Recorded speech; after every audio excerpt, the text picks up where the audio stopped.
Welcome to Community Access Television. My name's Ariel Dela Cruz Yip, and today we're here with Stephen Bruyneel of the Fraser River Discovery Centre. Hi, Stephen. Hi, thank you for having me. Thanks for being here. So I heard that you have a brand new exhibit, $2.25 million exhibit called Journey Through the Working River. We do. It's very exciting. It's our largest exhibit ever, 4 years in the making with 13 partners. And the purpose of the exhibit really is to personalize the Fraser River for everybody who comes through the Fraser River Discovery Centre. In terms of guests to the centre, who's usually coming in during the week? Traditionally, we've been focused on families and students. We have a large education program as well as a lot of things for young kids to do. But we've kind of missed out on the parents and the adults, and that's one of the big focuses of the new exhibit. Mm-hmm. And so who curated the entire exhibit, and what experts did you kind of speak to and work with? Yeah, it was a real collaborative effort. We had a design team from a company called 3DS, which does exhibits all around the world. We had our internal staff as well. But I think one of the key things was our partners, some of the bigger companies, organizations, government agencies. They're the ones who provided us with the content and the understanding so that we'd actually build the exhibit and that it would work for a wide range of audiences. That's great. And what topics does the exhibit cover? It's pretty heavy hitting. I mean, our experience at the Discovery Centre is that people in New Westminster and I think in Metro Vancouver, they kind of take the Fraser River for granted.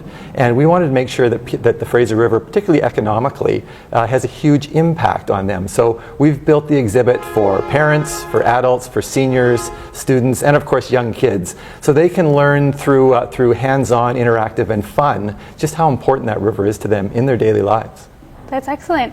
And the Fraser River Discovery Centre is also known as the voice of the Fraser. So can you tell us about the different initiatives that you've created to kind of be the voice of the Fraser? Sure, yeah. We call ourselves that because we advocate for the river. And we want to make sure that the river is protected and continues to be sustainable. So from an environmental perspective, sociocultural perspective, and an economic perspective.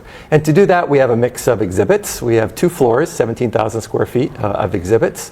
We have, as I mentioned, education programs. We have over 2,500 kids a year, grades K to 9, who come through from the North Shore all the way out to the Fraser Valley to learn about the river and learn some of the curriculum needs that their teachers have to teach them. Math, sciences, and social studies. So we have the kids programs, public programs obviously, where people can come and learn about that. We do events. Riverfest was just in late September. 10,000 people came down to the quay. And increasingly we're doing engagement. The river has a lot of issues associated with it. And we like to bring in experts to talk about those issues and really have a dialogue around what it means to people and what we can do about some of those issues. And I know you have the Faces of the Fraser event. We do, and we have one on Saturdays, usually every other month. And these are people who have either worked on the river or they've lived on the river, and they bring their personal or work experiences to talk to people. Our most recent guest is Professor Peter Hall from Simon Fraser University. He's an expert on port cities, and he's going to talk to people about New Westminster, how it's developed as a port city, and how that compares with some of the other port cities that he has researched all around the world. Mm-hmm. So there's a lot of talk about New Westminster being up and coming. Do you agree? I do. I mean, on a personal level, I've lived in New Westminster with my family since 1991 and seen a lot of changes that time, and frankly seen changes and then nothing comes of them. But I think now things are really changing. You know, obviously we think that we're part of that change. We have some new restaurants, some new things that people can come and see. We think there's enough that whether you're from Metro Vancouver or you're a tourist from outside of our province, you could come to New Westminster on the SkyTrain, you could spend half a day, and there's lots for you to do, and we think you'd want to come back. One other thing I want to ask about was the Fraser River Dialogues. Yes. Can you tell us a bit about what that's about and how is it different from Faces of the Fraser? Yeah, that one is really focused on issues. I mean, the Fraser River has obviously always been there and been of huge importance, but it's challenging because its uses both are they're economic, but they're cultural and they're environmental, as the largest salmon stream, for example, in Canada. But salmon are struggling, as one example. More development along the river, increasing industrial use. So we like to bring people in and have a conversation around that with experts. But the thing that we think makes it different is in this era of fake news and frankly people yelling and screaming at each other, we do it in an environment where it's safe. and people can come and know that no matter what their opinion is, as long as they express it in a safe and reasonable way, then we can have a conversation about that.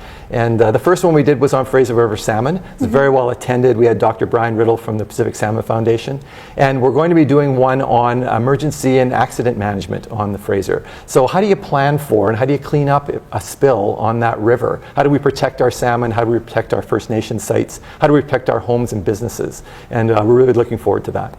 And in terms of stakeholders in the area, how are you integrating First Nations perspective into the centre? First Nations are absolutely critical for us, but for the Fraser River. The nations, I think there's 70 some odd nations that have lived or live along the river, and it's so important to them, from what I've heard, that they can't even distinguish the river from their nation. They're so integrated. And so we've worked with First Nations on existing exhibits that we have. For example, we have a salmon drying exhibit that tells the story of that. We're working on a new Aboriginal fishing program for our education program, so school kids will be able to look at that. Very, very important. And what we'd love to do, and we started to talk to the Musqueam about this, is have an exhibit that would have the First Nations, led by the Musqueam, tell the history of the Fraser River from their perspective, because that doesn't exist anywhere else in Canada or in the world. And so what's next for the Fraser River Discovery Centre? How can people get involved, and how can they visit? Yeah, absolutely. So we're open to the public from Tuesdays to Saturdays from 10 to 4, and they're welcome to come down. It's mostly self-guided, although we're looking at opportunities for guided tours.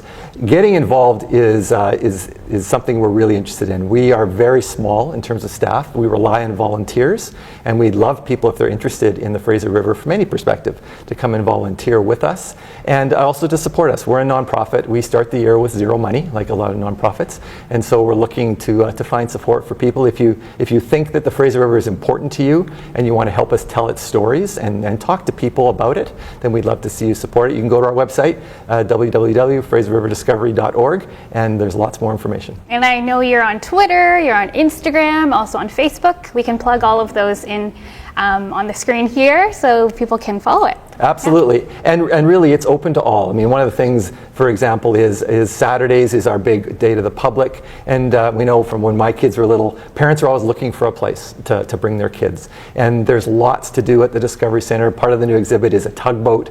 And we've already seen hundreds of kids literally crawling all over the tugboat to have fun. So if you're a parent and you need some place to bring your kid for especially 20 in the minutes, rainy season. Absolutely. If it's raining outside, I remember as a parent, boy, if I could get half an hour somewhere where I could take my kid and they could play and learn. That Fraser River Discovery Centre. Well, Stephen, thank you so much for being here, and we'll hopefully have you back next time. That'd be great. I'd love to come back. Thank you, Errol. And if you want to check out the Fraser River Discovery Centre, definitely go do it, and check out all the social media on the screen here.